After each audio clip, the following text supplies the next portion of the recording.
A mí lo que me molesta en esto, me preocupa, digamos, mejor dicho, es que esto se ha estado produciendo desde luego hace un montón de tiempo. No partió ayer este asunto de las recontrataciones o de estas pensiones bastante contundentes en algunos casos, vienen de larga data y me suenan, perdonen, es una hipótesis. Esto me suena a mí a vista gorda.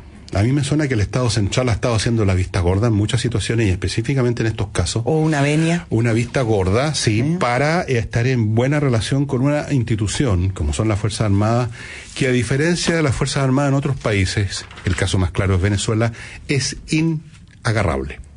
Ese es un tema que siempre ha golpeado duro en la conciencia y en la cabeza y en la frente, donde se han golpeado contra un muro los sectores, abro comillas, progresistas, que no pueden penetrar las Fuerzas Armadas. No pueden, simplemente. Por una serie de razones históricas que no voy a entrar en el detalle de cómo se forman los cuadros de oficiales, de dónde vienen, cómo funcionan sus mecanismos de selección, etcétera.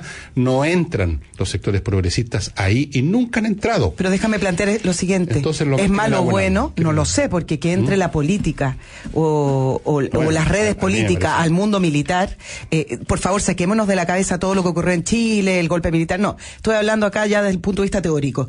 Que entre la política al mundo militar a mí no me parece adecuado. Mira lo que ha pasado en Venezuela, que cuando están marchando les cantan a Chávez. Por supuesto. Entonces, sí, eso es lo que yo no digo que sea malo, estoy simplemente describiendo una situación. Exacto. Son impenetrables por los sectores progres, por lo menos. Porque algunos van a decir, con algún grado de razón, que son más penetrables por los sectores de derecha, pero eso es por otra razón.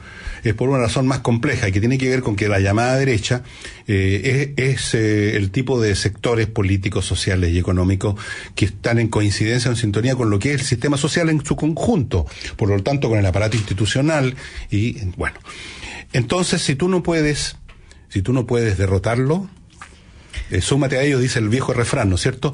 Si tú no puedes penetrar las Fuerzas Armadas, mantente en la mejor y más grata de las relaciones con ellos. ¿Y cómo te mantienes en gratas relaciones?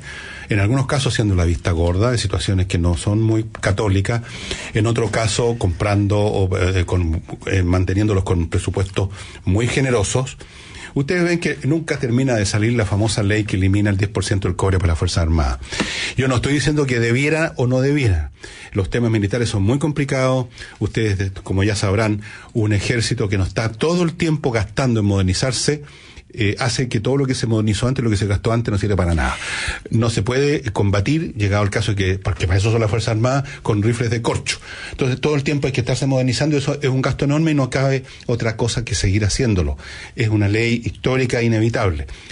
Pero, por supuesto, tú puedes poner más o menos dificultades para eso. Durante muchos años el ejército chileno, las Fuerzas Armadas chilenas estaban pésimamente dotadas y por eso algunos países vecinos incluso nos guapearon y nos quitaron territorio. Aquí no podíamos simplemente llegar hasta las últimas consecuencias. Teníamos que hacernos los amorosos, los diplomáticos, los amantes de la ley y de los tratados internacionales porque sabíamos que por el otro camino no teníamos destino. Entonces, me suena a un reflejo más. Estas famosas pensiones, me suena, esto es una hipótesis, por supuesto puedo estar completa y totalmente equivocado, que es vista gorda. Quiero plantear algunas cosas. Por supuesto que hoy en día nadie puede estar de acuerdo en que se mal utilicen los fondos. Si están mal otorgados o si la estructura está mal planteada porque se presta para abuso, por supuesto que hay que corregirlo. Pero acá yo me voy a ir con las reacciones.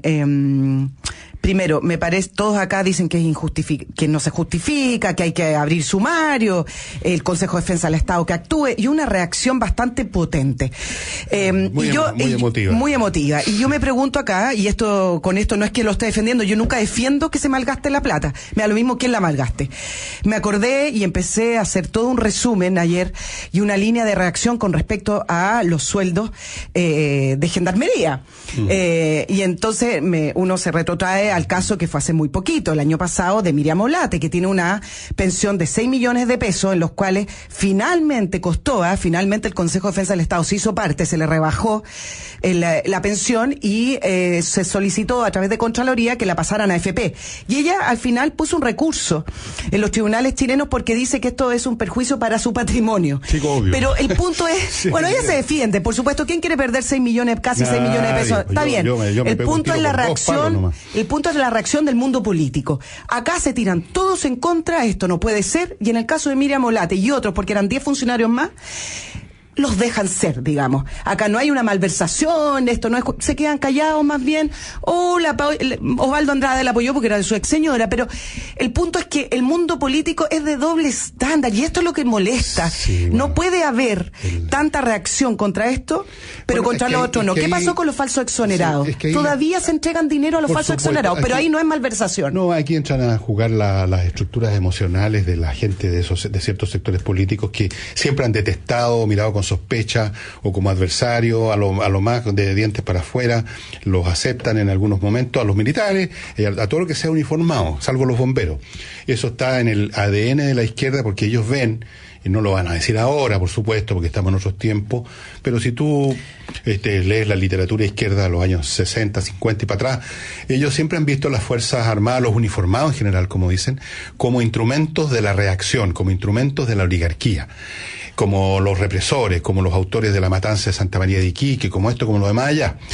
En algunos casos efectivamente han ocurrido esas situaciones, por lo demás. Entonces reaccionan, son quisquillosos con esta materia, cosa que no lo son si son sus compañeros los que están cobrando algo, pues, obviamente.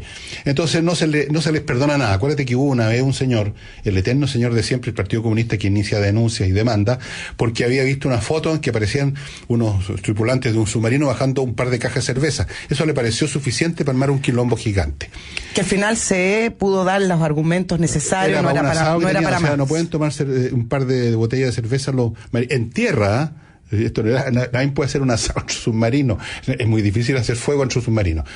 Entonces hay una cuestión emotiva, ahí uno lo puede entender un poco, porque algunas de estas personas la pasaron mal en la época de Pinochet, otros no, porque recibieron la beca y se fueron a parasitar afuera del país. ¿Para qué estamos con payasadas?